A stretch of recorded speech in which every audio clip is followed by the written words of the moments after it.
Welcome to our channel. Today we how to connect Bose QuietComfort Ultra to iPhone. Easy method, step by step, clearly. Begin by ensuring your Bose QuietComfort Ultra headphones are charged.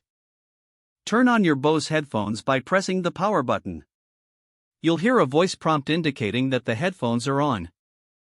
Next, enable Bluetooth on your iPhone by opening the Settings app. Tap on Bluetooth. Switch the Bluetooth toggle to the on position.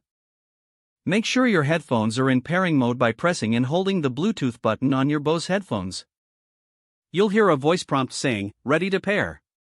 Look at your iPhone screen for a list of available devices. Find and select your Bose QuietComfort Ultra from the list. Wait for a moment as your iPhone connects to the headphones. Once connected, you'll hear another voice prompt confirming the connection. You can now adjust the volume and enjoy your audio through your Bose QuietComfort Ultra headphones. To disconnect, simply turn off the headphones or go back to the Bluetooth settings on your iPhone and tap Disconnect. If the page does not load, refresh the browser or try again in a private or incognito window. Make sure you are using the correct email address, then retype it carefully to avoid small typos. If your password is not accepted, use the reset option and create a new strong password you can remember.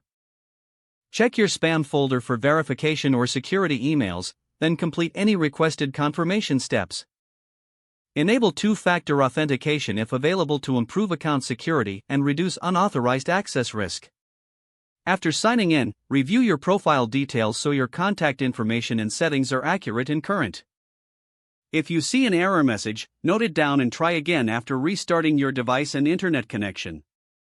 Log out when you finish, especially on shared devices, to keep your account and payment information secure. If the page does not load, refresh the browser or try again in a private or incognito window. Make sure you are using the correct email address, then retype it carefully to avoid small typos. If your password is not accepted, use the reset option and create a new strong password you can remember. Check your spam folder for verification or security emails, then complete any requested confirmation steps.